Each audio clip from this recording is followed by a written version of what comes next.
Hello, today is the 13th of February and we are having an interview with Annette, who has kindly agreed to tell us a little bit about the kindergarten and about the program that Vera is doing at the Kindy. Thank you, Annette. That's right.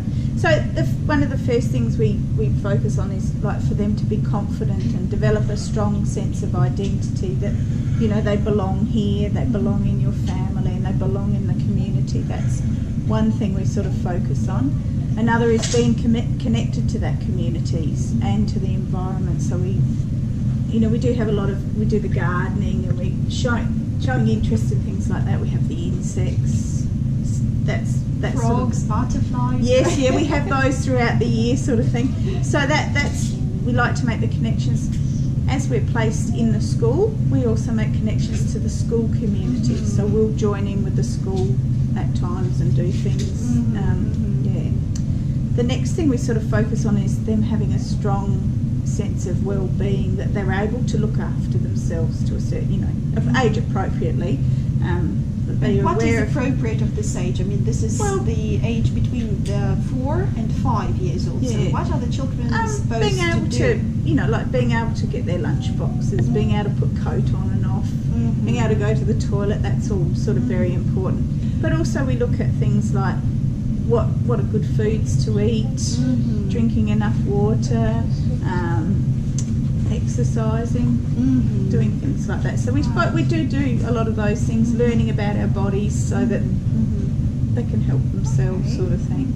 And then the next two outcomes that or areas we really work on is being a very confident and involved learner, like being interested, being curious, trying to experiment with things, and doing problem solving. Can you tell me a little bit more about experimenting? What do you mean by that? Well, just maybe they might be, building a tower. Okay. And if I put it here, does it not? And then they'll try that, but it falls down, and then they'll try it again. That sort of experimenting within play.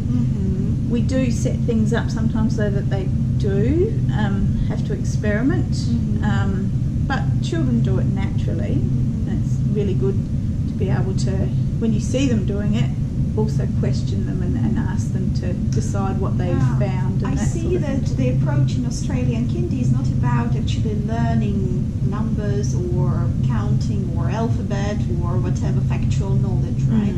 So it's more about skills and dispositions. Going, oh, that fell over. Oh well, I'll make another one. And the being resilient. Also. Yes, and it's also getting along with people, having. Yeah, that's very important. I think it is. Social interaction, making friends in a group, socializing and because sharing. when they get older, they do a lot of work together. They might work in a group, so it's really important to be able to get along with people. How do you achieve that? What happens if one child doesn't want to play with another child? Oh, certainly. I mean, we do. I have some programs that will come up soon where we talk about being kind to people. Like, yes, you might not always be friends, but you can still be kind. And we certainly help them deal with conflict. If they're having a conflict, we'll sit down and talk about it and, try to get them to see from each other's point of views and that sort of thing. Through a lot of stories, talking about how this person's feeling and is that right thing to do. So there's lots of little ways to do things, but a lot of it comes in our conversations. If they start having a little squabble, we'll it's all taught by example, right? How many children are there currently in the group? I've got 11 in this group. I've got 6 girls and 5 boys, which is nice. Nice balance. Yes, yeah. And I must admit the little girls seem to be getting along really quite well. They're a little bit unsure of Vera because of the language, but I think she's generally quite happy to go to the Kindy every morning, so I think that's everything good. Is going fine. She seems happy here, and I think as she learns more English, she'll talk to the children, or they'll get used to her and realise nice. Yeah, I think that in Australia, well, teachers like you, they do have experience with different nationalities, with different languages. So yeah, I mean, Australia's made up of people from everywhere Absolutely. else. So yeah, and as I understand, Vera is not the only new child whose first language is not English. No, right? I have a little boy who's he's from Hungary. Right. So he's and Hungarian. I must admit, he's, I've been doing, since I've had the two of them, I've been doing a lot of things, changing some of the things that I do, or whilst I'm doing it, I'll be saying to them, this is blue, or giving them the English word, sort of emphasising it more. I mean, it's something that I'll still do with the other children, but I might look at them and say, this is blue, this colour is blue, that sort of thing. Generally, children do learn pretty quickly, and we are following up on seeing if we can get some help from someone who can speak Hungarian to come in at some times and do some things with Vera. Yeah, but I think that if children are exposed to the language, so they kind of pick up the language quite quickly. Well, your English is very good. Quite good, yes. Yeah, no, it's good. I don't know so much about your husband, whether he follows what I his say. English is also all right, not as good as mine, but all right. Yes, yeah. Just sometimes I think, has he understood what I've said or whatever, but yeah. Well, and so I see that you are always here every day, and as well as the other lady, I think her name is Taya, right? Taya, yeah. Usually, sometimes we might change and have twos, or have a different one, or we'll get different people in to help. For 11 children, there are always 2 teachers or supervisors. It's the ratio is 1 to 11. But we're lucky here. Yes, at the moment, yes. I mean, in the past I've had 9 and been here on my own. Just depends. We'll see how that one works out. There is another girl enrolled, but she's overseas until March. Okay. So if she comes, that's definite sort of thing. And children might come sometimes. Sure, yeah. But by now this is this ratio, 11 children per 2. Oh no, it's 11. It's like one educator to 11 children, and then it increases after that. Yeah, but at the moment they're putting a bit of extra money. Yes, it certainly is, because you don't really do anything different for 11 children than you do for 12. Absolutely, so, right. Yes, Well, what happens if the children, for any chance, get hurt or something? Children fall over. We keep records of that sort of thing, and we do notify you. Anything really serious, we call an ambulance. Well, sure. That sort of thing. But yeah, little scrapes and cuts, which happen all the time, we do deal with them here. Head injuries, we would possibly call you, if they fall over and we're a bit concerned or whatever, but we would certainly tell you about it. But yes, we do keep records of that, and our band-aids as needed. How are they getting on with food? I mean, even at home, Vera doesn't always want to eat everything. I'm very aware at this age they take a long time. Yes, so we actually have a long period that we sit down for. I really make a point. We often use the big screen, and I'll put some sort of educational program on, because it makes them sit for that bit longer, because some children will eat quickly and some take forever. They haven't had their breakfast yet. So we have around about 10:30 we stop and we have fruit, and I try and get them to eat the fruit first. Some children do then have something else otherwise, but then we eat again. We actually come in and sit down for half an hour at 12 o'clock, and that's a fairly long time. We have time. Do you, by the way, have any requirements as for lunch? Because I know that in different schools, or you can't have meat, you can't bring eggs, something like that. I don't have anyone that has any eating problems at the moment. Allergies, no, I don't have any of those. So I mean, we just try and say to have something healthy. Can have a little bit of a snack, and I'll do that with the children. They might have some little chips or something, and it's like, no, you've got to eat your sandwich first, or whatever sort of. Oh, that's good. So we do sit with them and eat, talking and what have you whilst they're there eating.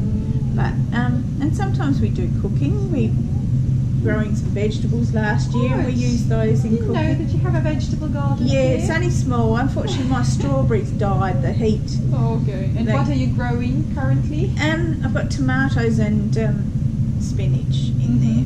Yeah. Last year we used the spinach to make. We got some pastry and made little swirls and cheese. Children loved it. They thought they were good. Yeah. So they do.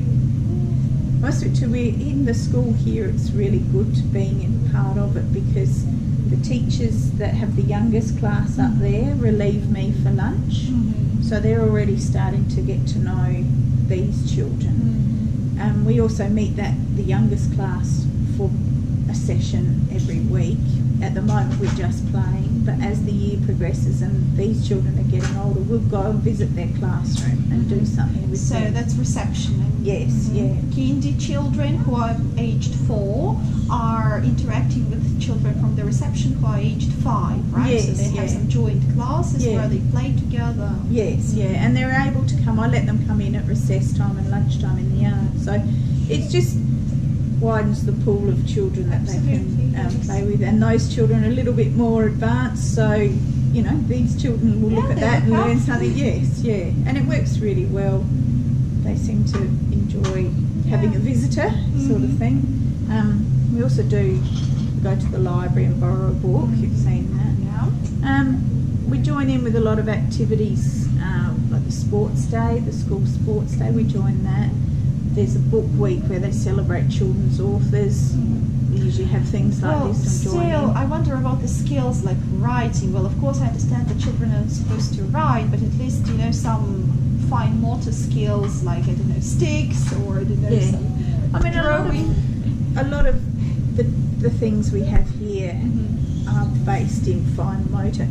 Some of the children do writing here, but we do a lot of drawing so that they get the skills and the strength. But a lot of the things like playing in the sandpit, digging and what have you, well that builds the whole body, which you've got to have strong body and strong arms, strong legs to be able to sit down and write. It sort of develops down their arms basically. So a lot of the things we do here are we might have fine motor where they're picking things up with tweezers and sorting and that sort of thing, or they have free selection here. Yes, yeah. Well, that's the thing, and they're able to draw and what have you anytime they like. Some children I'll do some extra things with, but a lot of it happens in their general choice of doing things during the day. Yeah, what about sleeping? I mean, they're staying here until 3 o'clock, and some of the children are quite young. I don't often have problems with the sleeping. Occasionally, it's usually if someone's not well, they might sleep. Sometimes by the near the end of the term, they'll get tired. But generally we don't. But that half an hour sitting down at lunchtime, we sort of have. Okay, it is a recess. Yes, it's just sort of sitting down, eating your lunch, and it's encouraging them to sit.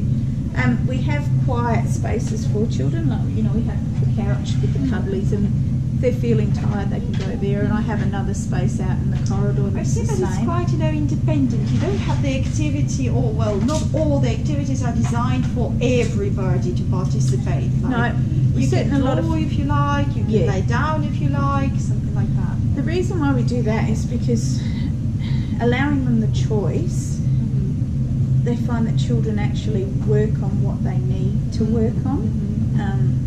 And as I said, with the fine motors, there are some children that will avoid it, and then that's my role to encourage them to do things or do things in a different way. But by having a lot of choice, they can decide what interests them at the time, and that's when they'll learn the most. If they're interested, they'll learn, they'll be keen to learn, sort of thing. So yes, there is a lot of choice, and they are able to make choice. Do you know what I mean? Oh yes, you have a lot of different resources in the Kindy. Yes, yeah. Well, thank you, Annette. It was very useful. Thank you. I was just going to say, have you got any real concerns with Vera, or not really? No. I think she's fine. She's doing fine. She's happy to come here. Well, it is a little bit chilly, but I understand that. Well, this is like like the set temperature here. I must admit we do keep it on in the day and sometimes, but it's been so hot. We do have heating in the winter too because it can get quite cold. Okay. Yeah.